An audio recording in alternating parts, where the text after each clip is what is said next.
अस्सलामुअलैकुम स्टूडेंट्स। आज के इस लेक्चर में हम फ़्लो चार्ट्स की जो एग्ज़ाम्पल्स हैं वो करने वाले हैं।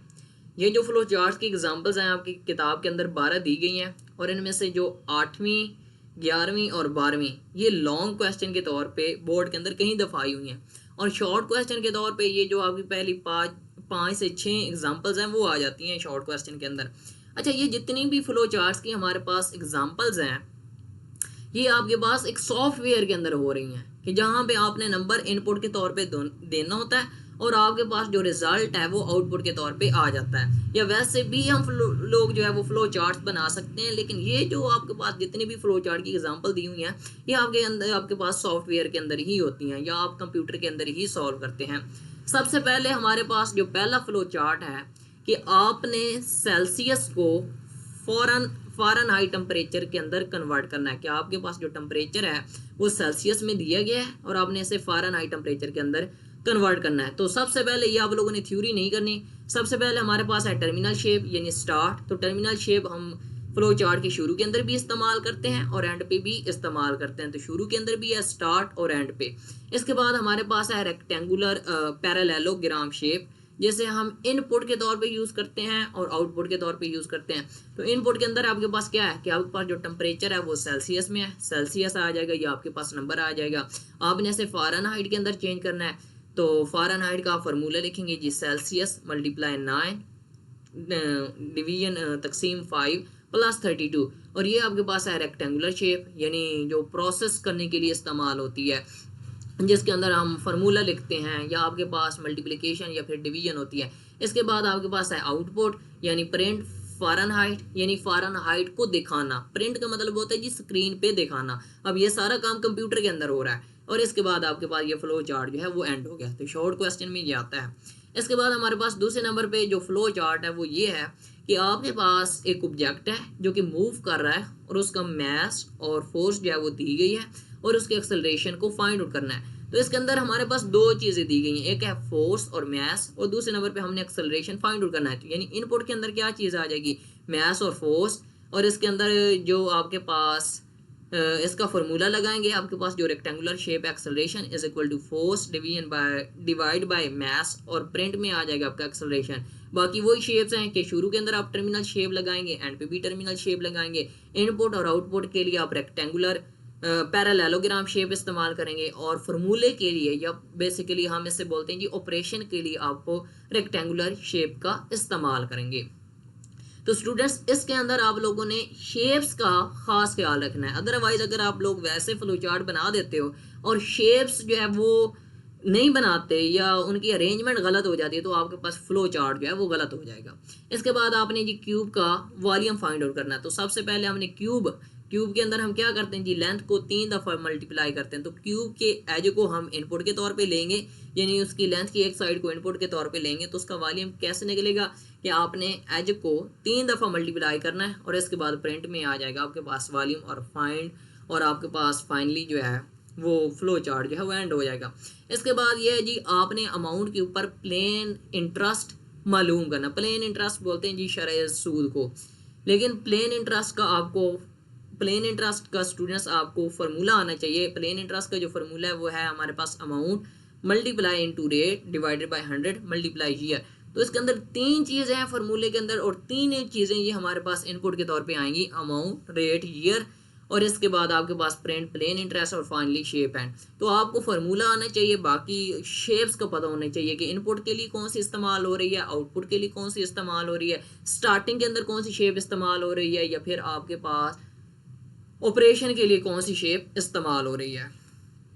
इसके बाद हमारे पास 5वें नंबर पे जो है फ्लो चार्ट वो ये है कि आपके पास 5 नंबर्स दिए गए हैं, उनका सम, प्रोडक्ट और एवरेज निकालना है। तो हमारे पास 5 नंबर हैं जी N0 N1 N2 N3 N4। सबसे पहले उनका सम आ जाएगा कि उनके अंदर हम सारे नंबर्स को जो है वो सम प्लस कर देंगे। प्रोडक्ट के अंदर क्या होता है, प्रोडक्ट का मतलब होता है जी मल्टीप्लाई करना, ज़रब देना। उन पांचों नंबर को हम जो है वो मल्टीप्लाई कर देंगे और एवरेज कैसे निकालेंगे, ये पांचों नंबर को हम मल्टीप्लाई करेंगे और उनकी नंबर्स पे जो है वो डिवाइड कर देंगे। तो हमारे पास कुल नंबर्स जो है वो 5 हैं तो 5 से डिवाइड कर देंगे और प्रिंट में हमारे पास ये आ जाएगा जी सम, प्रोडक्ट, एवरेज और इसके बाद हमारे पास प्रोग्राम जो है वो एंड है। तो यहाँ पे आप लोग वही देख रहे हो ना कि जो आपके पास शेप्स हैं वो सारी की सारी सेम ही इस्तेमाल हो रही हैं। शुरू के अंदर भी टर्मिनल है, एंड पे भी टर्मिनल, फिर आपके पास पैरेललोग्राम जो कि इनपुट के लिए और आउटपुट के लिए इस्तेमाल होती है, और फाइनली आपके पास सेंटर के अंदर आपके पास जो है जी रेक्टेंगुलर शेप। इसके बाद पैरेललोग्राम का आपने एरिया फाइंड आउट करना है। उसका फार्मूला होता है जी बेस मल्टीप्लाई हाइट। तो फार्मूला क्या है, area is equal to base multiply height, finally print area, और आपके पास शेप जो है वो एंड हो जाएगी। इसके बाद ये स्टूडेंट्स आपके पास एक इम्पॉर्टेंट जो है वो फ्लो चार्ट है कि आपने एक दिए, आपके पास एक नंबर दिया गया है और आपने ये मालूम करना है कि वो आपके पास जो नंबर है वो आपके पास ऑड है या फिर आपके पास इवन है। स्टार्ट आपने एक नंबर जो है वो इनपुट के तौर पे लिया है। मिसाल के तौर पे जो हम नंबर लेते हैं जी 4 लेते हैं, उसका आपने रिमाइंडर निकालना है। REM का मतलब होता है जी रिमाइंडर से लफ्ज निकला है REM। इसके बाद यहाँ पे नंबर हम लोगों ने n की जगह पे लिया जी 4। इसके अलावा यहाँ पे लिखा जी मोड। मोड जो है वो आपके मॉड्यूलस से निकला है, यानी एक किस्म का मॉड्यूलस का मतलब वो ये होता है कि आपने नंबर का रिमाइंडर फाइंड आउट करना है कि आपके पास बाकी क्या बचता है, और यहाँ पे जो मोड लेना है उससे 2। जब हम 4 को 2 पे डिवाइड करते हैं तो आपके पास जो आंसर है वो 2 आता है, लेकिन रिमाइंडर हमारे पास क्या आता है 0। अगर रिमाइंडर आपके पास 0 आ जाए तो कंडीशन क्या हो जाएगी ट्रू, यस। तो हमारे पास प्रिंट n में आ जाएगा कि आपके पास जो नंबर है वो इवन है। अगर रिमाइंडर 0 नहीं आता तो हमारे पास प्रिंट के अंदर आ जाएगा कि जी हमारे पास जो नंबर है वो आपके पास क्या है, ऑड है। हमारे पास हमें कैसे पता चलेगा कि जी रिमाइंडर है वो 0 आया या नहीं। आपके पास अगर नंबर 4 है तो उसे आप 2 पे डिवाइड करो तो आंसर आपके पास 2 आ जाएगा, रिमाइंडर 0 आ जाएगा, क्योंकि आपके पास 4 जो है वो 2 से मुकम्मल डिवाइड हो जाता है। अगर आप 5 को 2 पे डिवाइड करो तो दो बार 4 और 5 में से 4 गया 1, तो जो 5 है वो आपके पास 2 पे मुकम्मल डिवाइड नहीं होता और आपके पास जो रिमाइंडर है वो 1 आ जाता है। तो फिर आपके पास ये जो आपके पास फ्लो चार्ट है वो इस साइड में नहीं आएगा, इस साइड पे आ जाएगा और आपके पास प्रिंट में आ जाएगा जी n इज ऑड। अच्छा स्टूडेंट्स, एक चीज़ यहाँ पे मिस है कि यहाँ पे आपके पास कनेक्टर का साइन आना है, जो कि अभी तक हम लोग पढ़ चुके हैं कि कनेक्टर जो है वो दो फ्लो चार्ट्स को आपस में मिलाने के लिए इस्तेमाल होता है। तो ये एक फ्लो चार्ट है और ये आपके पास है दूसरा फ्लो चार्ट। तो यहाँ पे कनेक्टर का साइन आएगा और इसके बाद ये प्रोग्राम जो है वो आपके पास एंड होगा। इसके बाद हमारे पास जो 8वें नंबर पे फ्लो चार्ट है स्टूडेंट, ये जो हमारे पास 8वें नंबर पे फ्लो चार्ट्स है ये मैंने अपने दूसरे लेक्चर के अंदर इससे एक्सप्लेन किया हुआ है, क्योंकि आपके पास जो 8वां फ्लो चार्ट और आपके पास 11वां फ्लो चार्ट और जो 12वां फ्लो चार्ट, ये तीनों जो हैं वो VIP यानी वेरी इंपॉर्टेंट है और बोर्ड के अंदर ये कई दफ़ा आ चुके हैं। तो ये आपके पास तीनों जो फ्लो चार्ट्स हैं वो आप मेरे दूसरे लेक्चर के अंदर रिकॉर्ड हैं। तो इसके अंदर हम जो है वो 9th जो फ्लो चार्ट और 10वां फ्लो चार्ट है वो करेंगे। 9th और 10वें फ्लो चार्ट्स को आप लोगों ने करना नहीं है और ना ही आते, लेकिन एक दफ़ा जो है वो मैं आप लोगों के सामने जो है वो एक्सप्लेन कर देता हूँ कि आपने सब्जेक्ट्स को जो है वो ग्रेड देना है किस बेस पे जी, टोटल मार्क्स की बेस पे और आपके पास ऑब्टेन मार्क्स की बेस पे। यानी आपके पास टोटल मार्क्स जी 1100 हैं और आपने उसके अंदर से जो मार्क्स ऑब्टेन किए हैं वो आपने 1000 हासिल किए हैं और आपकी एक परसेंटेज निकली है और उस परसेंटेज की बेस पे आपको ग्रेड दिया जाएगा। सबसे पहले हमारे पास है जी स्टार्ट यानी टर्मिनल शेप। इसके बाद हमारे पास है पैरेललोग्राम जिसके अंदर आपने मार्क्स को ऑब्टेन इनपुट के तौर पे आपने ऑब्टेन मार्क्स लेंगे और टोटल मार्क्स, क्योंकि यही चीज़ें हमारे पास दो दी गई हैं तो यही हमारे पास इनपुट आएगी। इसके बाद हमने परसेंटेज निकाली है। परसेंटेज किस तरीके से निकालते हैं जी, obtain marks divided by total marks multiply 100। अगर आपकी जो परसेंटेज है वो 80 से ज़्यादा आती है तो आपका जो ग्रेड है वो क्या आएगा, A+ आएगा। यानी आपने फ्लो चार्ट बनाया या आप जो है वो कंप्यूटर, ये जो काम जितना भी है ना ये कंप्यूटर के अंदर हो रहा है, एक सॉफ्टवेयर के अंदर हो रहा है कि जी आपने ऑब्टेन मार्क्स डाले, आपके कितने थे जी 1000, और इसके बाद आपने टोटल मार्क्स डाले अब 1100, फिर आपने मल्टीप्लाई कर दिया 100। अगर आपकी जो परसेंटेज है वो आती है जी 80+ तो आपका आ जाएगा जी ग्रेड A। मिसाल के तौर पर अगर किसी के जो है वो 800 हैं तो उसका तो ग्रेड 80% जो है वो 80 से ज़्यादा आनी नहीं है, तो इस सूरत में जो कंडीशन है वो क्या हो जाएगी, फास्ट। तो यस में फिर नहीं जाएंगे, फिर नो की तरफ आ जाएंगे। अगर आपकी परसेंटेज जो है वो 80 से ज़्यादा आती है तो यहाँ पे आ जाएगा जी ग्रेड A+, और फिर यहाँ से प्रोग्राम जो है वो यहाँ पे आएगा, यहाँ से, और यहाँ पे प्रिंट ग्रेड, आपका जो ग्रेड है वो प्रिंट हो जाएगा और आपके पास जो प्रोग्राम है वो क्या हो जाएगा, एंड हो जाएगा। अगर आपकी जो परसेंटेज है वो 80 से ज़्यादा नहीं है तो फिर ये आगे प्रोग्राम जो है या फ्लो चार्ट जो है वो इस तरीके से आगे चलेगा, अदरवाइज नहीं चलेगा। अगर आपकी परसेंटेज जो है वो 80 से ज़्यादा नहीं है तो फिर हम यहाँ पे आ जाएंगे, देखेंगे अगर आपकी परसेंटेज जो है वो 70 से ज़्यादा है तो फिर आपका ग्रेड ए होगा, अगर जो परसेंटेज है वो 70 से ज़्यादा नहीं तो फिर वो नो वाली कंडीशन में आ जाएगा। फिर इसी तरीके से देखेंगे जी परसेंटेज जो है वो 60 से ज़्यादा है तो ग्रेड बी, अदरवाइज नो। अगर फिर परसेंटेज जो है वो 50 से ज़्यादा है तो फिर ग्रेड सी, अदरवाइज नो। फिर इसी तरीके से हम देखेंगे जी परसेंटेज जो है वो 40 से ज़्यादा है तो उसका ग्रेड डी आएगा, अदरवाइज नो। यानी ग्रेड डी भी आता है तो फिर इस तरीके से यहाँ पे फ्लो चार्ट जो है वो एंड हो जाएगा। अगर इसी तरीके से अगर किसी के 1100 में से जी 500 या 400 मार्क्स आते हैं तो उसकी जो परसेंटेज है वो कहीं ना कहीं आपके पास 33 बनेगी या 33 से ज़्यादा होगी तो उसका ग्रेड ई आएगा। अगर उसकी परसेंटेज जो है वो 33 से ज़्यादा नहीं आती तो वो क्या होगा, उसका ग्रेड क्या हो जाएगा, एफ होगा, यानी वो फेल कंसीडर किया जाएगा और आपके पास प्रिंट ग्रेड के अंदर आ जाएगा जी एफ और आपका जो फ्लो चार्ट है वो एंड हो जाएगा।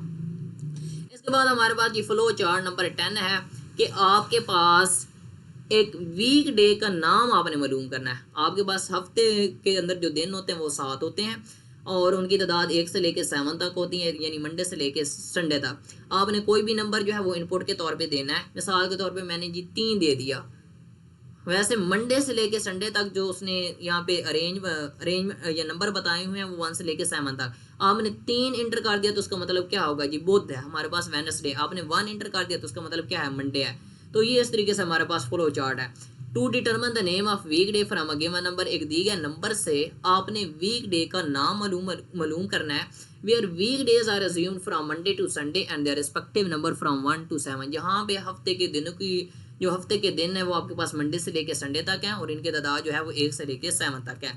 अब आपने एक ऐसा फ्लो चार्ट बनाया हुआ है, एक ऐसा सॉफ्टवेयर बनाया हुआ है कि आपने जो है वो नंबर डे यानी जो दिन का नंबर है वो इनपुट के तौर पे लेना है। मिसाल के तौर पे आप जो है वो डे 1 जो है वो इनपुट के तौर पे लेते हैं तो आपके पास कंडीशन में यस आपके पास कंडीशन हो जाएगी ट्रू, तो आपके पास आ जाएगा जी प्रिंट मंडे। अगर आप डे 1 नहीं लिखते या इनपुट के तौर पे नहीं लेते तो ये कंडीशन क्या हो जाएगी, फास्ट। तो फिर इस तरीके से जो है फ्लो चार्ट इस तरफ आएगा। अदरवाइज ये प्रिंट मंडे और ये इस तरीके से आपके पास जो फ्लो चार्ट है वो एंड पे आके ख़त्म हो जाएगा, आगे जो है वो आपके पास प्रोसीड नहीं होगा। अगर आपने डे 2 एंटर किया है तो आपके पास ट्यूसडे आ जाएगा, अदरवाइज हम नो के अंदर आ जाएंगे। अगर आपने डे 3 जो है वो इनपुट के तौर पे लिया तो वेडनेसडे, अदरवाइज नो के अंदर। फिर इस तरीके से आपके पास जी डे 4 तो आपके पास थर्सडे, अदरवाइज नो। इस तरीके से आपके पास डे 5 आपके पास ये फ्राइडे आ जाएगा और यहाँ पे आ जाएगी नो कंडीशन। अगर आपने डे 5 एंटर किया इसका मतलब क्या है जी, फ्राइडे, और ये प्रोग्राम यहाँ से यहाँ पे एंड हो जाएगा।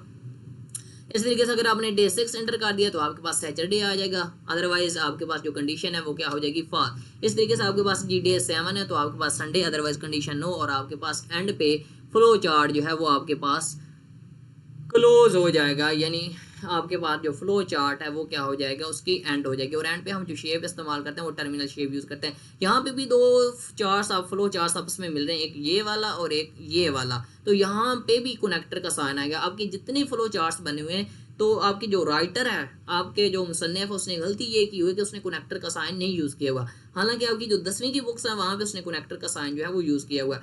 तो फिलहाल के लिए स्टूडेंट्स इतने ही। अगर आपका कोई भी क्वेश्चन है तो आप कमेंट सेक्शन में पूछ सकते हैं, और बाकी जो मेरा नेक्स्ट लेक्चर है उसके अंदर आपके पास फ्लो चार्ट्स 8वां, 11वां और 12वां जो है जो कि बोर्ड के अंदर आते हैं वो डिस्कस किए गए।